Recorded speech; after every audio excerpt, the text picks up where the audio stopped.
Well, it's probably an oversight on my part, Your Honor. But, it's not very easy to manage a committee hearing like this.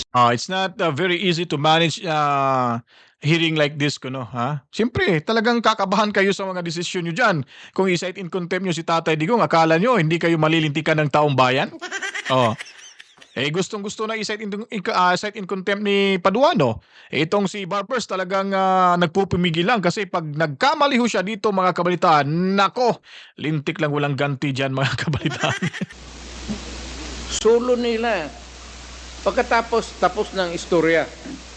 So, his story becomes gospel truth. What about yung mga tao, tinatamaan niya na totoo o hindi? How can you now confront or ask questions? Danagan, Mahalita News Update. Andito na naman ho tayo. Welcome back mga kabalitaan sa inyo at ating palatuntunan ang Danagan Balita News Update Reaction Video mga kabalitaan. At again, welcome ho sa mga hindi pa po nakapag-subscribe. Tuloy-tuloy lamang ho sa panonood at pag-subscribe ho. Then click the notification bell para ho kayo laging updated sa mga kaganapan sa ating lipunan at ino-notify ho kayo agad-agad pag may mga bago ho tayong uploaded video mga kabalitaan. Alright. So ngayon po, balikan na naman ho natin yung pagdinig diyan sa Kongreso dahil hindi pa ho tayo natatapos. Hinimay-himay ho natin yung mga portion na hindi ho makikita sa mainstream media. Dito nyo lang po mapapanood mga kabalitaan. So, sa puntong ito, sa videong ito, ay talagang nagkakagulo ho yung simple na yung tanong ni Tatay Digong pero nagkakagulo ho itong ating Huwad Committee mga kabalitaan. Itong mga Huwad Committee Chairperson dyan, nako, wala hong maisagot na tama. Mantakin mo nga naman, isinasalang ho nila bilang resource speaker si Tatay Digong Duterte na dating fiskal, nilalamo na yung mga batas. Kumbaga, nabasa na ho yung buong pahina ng ating batas. Kaya tinatanong ho sila dito ni Tatay Digong kung bakit itong si Insyerto ay wala ho sa harapan nila. At bakit pinagbibigyan na makapagsalita at tinatanong pa. Laban ho ito kay Tatay Digong Duterte. Yun po ang malaking katanungan ho dyan dahil kung pagbabasihan ho natin yung legalidad, kung ito naman ay investigasyon or legislative investigation, ay pwede ho siguro yan. Pero pag magbibigay ho kayo ng testimony or statement against ho sa taong yan at ini-interrogate nyo po yung taong yan, lalo na si Tatay Digong Duterte, ay ibang usapan na po ho yan. Hindi ho ito korte. Tandaan nyo po, in aid of legislation, the reason why you have this kind of hearing. It's not just because Tatay Digong, you an accused person. No, it's not like that. You know what I mean? So dito ho natin malalaman. Tinanong lang ho sila mga kabalitaan kung bakit nagkakaganito ho yung rules ng WAD Committee mga kabalitaan. Anyari ngayon, talagang nagkakagulo ho sila. Umingi ho sila ng 1-minute suspension pero umabot ho ng ilang minuto, hindi na bumalik yung WAD Committee sa videong ito mga kabalitaan. Siguro nanghingi ng advice sa kanyang legal counsel. Well, anyways, pagpatuloy ho natin dito at pakinggan muna natin itong si Insyerto kung ano yung paliwanag niya kung bakit hindi ho siya lumitaw dyan sa pagdinig mga kabalitaan. Ako po ay, Mr. Chairman, ako po ay nagtatako dahil ako po ay pinapapatay ni dating Pangulong Duterte dahil sa ginawa kong report tungkol kay Michael Yang at Alan Lim. Dali lang po ha, siya daw nagtatago dahil ipapatay daw siya ni Tatay Digong Duterte. Ba't ba sino ba yung mayor sa Iloilo City? Sino ba yun? Si Mayor, di ko na matatandaan eh. Basta yung mayor sa Iloilo City, ba't ba nagpakita na lumayas noon sa Amerika? Ba't ba nagpapakita na siya? Siyempre, wala na si Tatay Digong sa posisyon. Ikaw, ba't ka ba nagtatago? Alam mo naman si Tatay Digong wala na sa posisyon, trabaho lang yun, walang personalan nung time na yun. Ano ba? Ba't ka ba dyan? Sige nga, paliwanag mo na nga ang husto sa amin. Kung pinapatay kita, bakit buhay ka pa ngayon? Buka pala. 1 minute suspension. Mr. Chairman, 1 minute suspension. 1 minute suspension. 1 minute suspension sila dito. Pangalawang 1 minute suspension sa pagtatanong ni Tatay Digong. Wala na, hindi na ho bumalik tong mga hinampak na to mga kabaitaan. Well, anyways, bago, may ipapakita ko sana ako sa inyo, mag-entertain sa atin eh.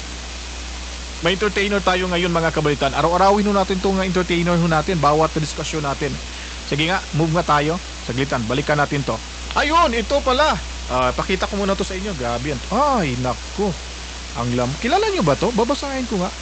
Ladies and gentlemen, let us welcome Raul Daniel Abiliar Manuel! Palakpak! Ayun, no? So I think things have cooled down. Balikan ho natin Hearing yan. is now Balik tayo dun sa resumed. hearing. Mr. Chairman, just a point of clarification, Mr. Chairman. Congressman Paduano. Mr. Chairman, the former president has been told by this representation twice that he should wait to be recognized by the chairman, and he keep on talking without being recognized by the chairman.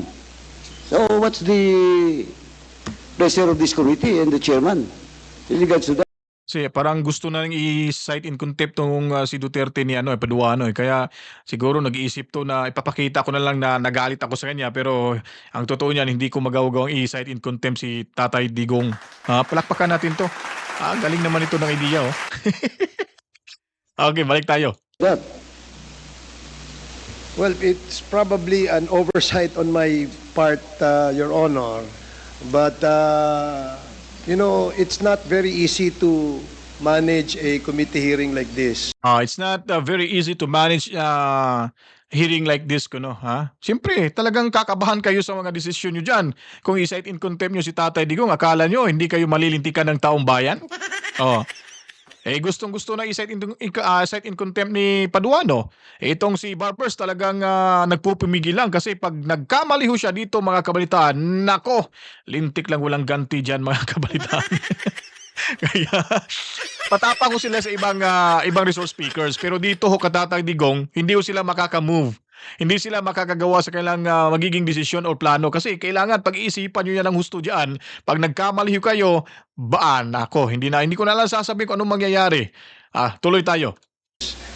Since mainit po ang usapin, kaya as much as possible, we are trying to cool things down, especially kapag tumataas na po ang temperatura. Kaya nga, if there were lapses on my part, I would like to ask for a consideration from my colleagues, especially my co-chairs, with respect to the rulings of this chair. So, ang akin lamang po, naitanong po kanina kung bakit nasa online o nasa Zoom, ako po'y as much as I can, I explained kung ano po yung basihan at ano po ang ating rules, ano po ating batayan tungkol dito. Kaya po nabanggit ko yan kanina. But if there are any rulings that you wish for the chair to make, please manifest. And I will try to consider whatever the requests of my colleagues. So, yun. So, malaking hamon na ho yan kay Paduano, ha? Tingnan nyo. Parang nagkabanggaan yung kanilang prinsipyo ho dito. Kasi gustong-gusto na ni Paduano na talagang ilang beses na daw na lumagpas ho sa rules ng ating Tatay Digong Duterte. At sinabi ho ni Barbers dito na siyempre mahirap pong mag-handle ng ganitong usapin dahil napaka-sensitive na bagay ho ito. Well, anyway, nirerespeto ho natin yung mga bawat opinion. Kung gusto nyo, kung sa mga kasamahan ko, sa mga colleagues ko, kung gusto nyo mag-manifest, ako, sige, papakinggan ho natin yan mga kabalitaan. So ano bang ibig sabihin ni Barbers? Naghihintay lang si Barbers na si Paduano ay mag-motion, ha? Magbibigay ng manifesto at magpa-cite in contempt ni Tatay Digong Duterte. Ganun ho ang punto ni Barbers, kaso hindi ho maintindihan ni Paduano. Kung naintindihan ni Paduano, malamang nagdadalawang isip po, baka hindi ho siya susuportahan ng kanyang mga kasamahan diyan mga kabalitaan. Yun lang ang aking gustong isagot sa inyong katanungan, Congressman Paduano. Mr. Chairman, again, this is just a manifestation. I just want to remind the former president that please do not answer queries or talk unless otherwise you're being recognized by the chairman. Please. Talagang pinipilit niya talaga na wag na talaga pinapakiusapan pa niya talaga si Tatay Digong. Talagang gigil na gigil to si Boss Paduano, mga kablitaan. Gusto niya talaga tong i-cite in contempt. Kaso narinig niya yung sinasabi ni Barbers, parang naintindihan niya na hindi papabor sa akin to. Takot to. Siya rin naman, kung talagang matapang ho itong si Paduano, dahil mahilig itong mag-cite in contempt, sana ginawa na ho niya, di ba? Para mas lalong mapabilib ho tayo na ganun pala siya mas matapang pala siya ni Tatay Digong Duterte na walang kinikilala. Walang kinikilingan. So, yun lang. So, nagkakakontradiko yung mga pananaw ho ni Paduano at saka ni Robert Barbers, mga kabalitaan. Let other resource person or members of the committee finish their statement or query. Thank you, Mr. Chairman. Okay, thank you, Congressman Paduano. Yes, sir. I think- I apologize. Your apologies is taken. Thank you, Mr. Galing parang lumambot yung boses ni Boss Paduano Ha? Alam niyo si Duterte, pinapaikot talaga kay diyan. Alam niyo, kinukuha niya lang yung mga yung aura niyo, yung energy niyo diyan at saka nagmuni-muni nito sa Tatay Digong. Pag nagkamali ho kayo diyan, nako, tingnan niyo yung wristback ng taong bayan, mga kabalita. Ang wristback ng taong bayan ay napakasakito. Mr. President. Thank you. Please proceed, Congressman Teves. You only have 6 minutes. Colonel Acierto, good evening. Ayon po kay Mr. Jamie Guban, kayong dalawa po, Colonel Acierto, ay naging biktima sa mafia ng Davao. Anyway, forward natin to. Walang kwenta tong si Teves nagtatanong, parang hindi rin bisdak. Ito, try natin to, mga kabalitaan, kung anong makukuha natin dito. Nawala. Forward. Audio, audio is... May I question this anomaly of taking a testimony with video of a person on the basis of his story only. Dapat to dito, that person, if he has something to say against or for anybody, must be required to attend here and tell his story. Mahirap po yan because that is not a standard, a fair standard of justice. Solo nila. Pagkatapos, tapos ng istorya. So, his story becomes gospel truth. What about yung mga tao, tinatamaan niya na totoo o hindi? How can you now confront or ask question?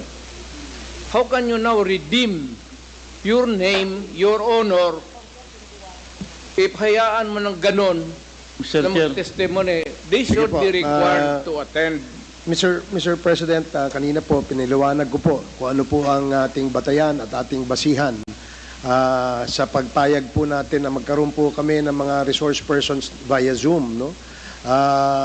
Tinanong po kanina ni Congressman Bong Teves kung bakit nasa Zoom si Colonel Acierto, at tinanong ko rin po kung ano po yung at hindi pa ho yata siya nakakasagot do sa katanungan yon. I do understand, Mr. President, yung inyong punto, no? And I cannot not allow the resource person via Zoom to participate in this committee hearing because under our rules it is allowed. But I will guarantee you that whatever the resource persons via Zoom will make, this should be under oath. Number one, and number two, we can dispute whatever claims he has or he will make before this committee, Mr. President. How about the guy talking there kanina? Was he under oath? Yes, Mr. President. He's been a constant constant resource person of the committee. Yes, but Mr. he has made Chairman, other statements. Mr. Chairman, He can I has, move for... he has taken already How can we- Mr. Chairman, can I move for 1 minute recess? 1 minute suspension. There are accusations made here. Hindi na ito Legal advisor. Kasi nga wala ho talaga silang may sagot na tama. Doon pa lang sa pagtatanong kung ba't pinagbibigyan yung tao na makapagsalita na kahit na kung ano-ano via Zoom na hindi naman humarap diyan sa pagdinig. At sila po ay may kakayahan o kapangyarihan na pwedeng isabina yung tao na papuntahin para hindi ho bias ho sa kanilang resource speaker. Lalo na inaakusahan na nitong si Tatay Digong Duterte. So wala ho silang magawa kasi akala mo mga abogado nakakuha lang ng posisyon bilang congressman. Akala mo sino ng mga kagalang-galang, hindi naman kagalang-galang. O bago pa ang lahat mga kabataan kasi hindi na umayaw na ho sila dito hindi na bumalik, naputol na yung video ng House of Representatives. Dito muna ho tayo sa entertainment mga kabalitaan para at least makita ho ninyo para maging masaya naman ho kayo dyan. Sana ba yun? Nawala. Okay. May nag-text. Ito! Yun! Di ko lang binigyan ng music kasi ma-strike ho tayo. May background to Sino ba yan, be? Ulitin ko Ladies and gentlemen, let us welcome Raul Daniel Abilior Manuel! Palakpak! Galing, Kimbot. Talagang malambot yung pagkakimbot. Yun, parang lumilipad pa yung katawan. Yun, nag-8-8 si Manuel. Wow, galing. Bang. Tapos magta-transform siya dyan maya-maya. Pak. Malapit na. Kunti na lang. Tingnan nyo. Hop. Ay, kakiyot. Pak. Ang lambot talaga. Bam. Talagang gumagalaw yung buong katawan, pati mga daliri at kuko nito mga kabalitaan. Magtatransform to. Wop. Doon na! Nagdar na siya, Manuela. Ayun. Galing. Entertainment lang to mga kabalitaan kasi nawala yung ating yung mga sa Senado, sa Kongreso. Ayun, balik natin to. Wala. Ang haba ho ng 1 minute. Hindi pa ho matapos-tapos dyan mga kabalitaan. Nako. Ano bang klaseng pagdinig na ito? Kakahiya ho. At matakin nyo naman, nag-imbita ng resource speaker, tinatanggap nila kahit naka-via Zoom. Hindi naman ho ito para sa legislative investigation in aid of legislation mga kabalitaan. Talagang na to talaga. Pamumulitika ho ng mga buaya dyan sa Kongreso, lalo na ho sa UWAD Committee mga kabalitaan. Sobrang tagal nag-usap-usap na. Pero ito yung si Daniel Fernandez rather. Tandaan nyo pong pagmumukha nito. Huwag nyo pong paupuin dyan na bilang gobernador sa bayan nyo, sa lalawigan nyo. Talagang malulugmok kayo sa kahirapan. Lalo na yung anak nitong si Denzel Fernandez. Nako. Tinuturuan na ng ama, yung anak paano ho magpapalubo ng bulsa. Batang-bata pa ho Akala na siguro nila na nasa administrasyon sila, protektado sila ni Tamba, mabibigyan ng malaking sapat na pundo para sa halalan, ay mananalo na ho sila. Hoy, Chong, hindi ho kami ipinanganak kahapon. Alam na ng taong bayan kung gaano kagarapalang yung ewan ko lang. Daming problema sa lalawigan mo, hindi mo pinupuntahan, hindi mo pinapakinggan yung mga constituente mo doon. Ayun na nga po, sumubra na po ng ilang minuto. Wala na, matatapos na to. Hinto na natin to. Walang mapapalaho tayo rito kasi nga kaihan ang nangyari sa UWAD Committee. Dahil nga po, kinwestiyon sila ni Tatay Digong Duterte. Walang masagot. Balikan muna natin to si Manuel Sadnaglan. Kaya parang gusto ko itong mapanood si Manuel Nagdududa lang ako kung si Manuel ba talaga yon. Payat pa siya dyan no? Lambot talaga ng katawan ng mamang to. Inborn to pag ganito. Inborn. Payat pa siya dyan, hindi pa mataba yung bulsa niya Parang yung butas ng bulsa niya, maliit pa. Wala pang zipper yun. Ngayon medyo mataba na siya, no? Talagang tiba-tiba ho siya mga kabalitaan. Yun, oh. Wow, galing. Lambot na lambot. Hop, magta-transform na naman. Hop, hop, hop. Tignan natin. Yun, oh, lambot. Oh. Yung mga kamay niya, lumilipad talaga eh. Parang may... Bladarna! Ay, nahuli ako. Hindi ko napansin yung pagdadarna nito, mga kabalitaan. Anyways, wala na ho tayong oras kasi hindi natin na hayaan pang masayang yung oras natin sa mga ulupong na ito, mga kabalitaan. So nakikita nyo na ho yung kabalastugan, yung walang hiyaan ho ng ating Huwad Committee sa pagdinig na ito, mga kabalitaan. Kaya kung nagustuhan nyo po ang video ito, huwag kalimutan mag-subscribe na para lagi kayo updated sa mga kaganapan sa ating lipunan. At suportahan nyo rin po ang lahat-lahat ng mga nasa senatorial slate ng PDP Laban. At huwag nyo rin pong kalimutan si Attorney Vic Rodriguez, Jimmy Bundok, Bato de la Rosa, Bongo, especially ho, si Congressman Rodante Marcoleta. Yan. At ang party list ho natin, ang Bisayag Youth Party List na pinangunahan, first nominee ho dito si Sir Greco Bilgica. Yon, tandaan niyo po, Bisayag Youth Party. Sa mga Bisaya diya, intawon maluoy mo. Ay, gini niyo nagkalimti ng Bisayag Youth Party List kay para ginanin niyo para nato. Suportahan nato na mga kabalitaan. Maraming salamat. Kita-kits po tayo sa ating susunod pang i-upload na mga video. Dito lamang ho sa inyo. Sinusuportahan nyo talaga yung ating channel, mga kabalitaan. Salamat to. Matsalam ho sa inyo. Saan mga lupalop ng ating mundo, yung mga Pilipinong tumatingkilik ho sa ating programa sa Danagan Balita News Update Reaction Video. To God be the glory. Mama, chip chip. Peace out.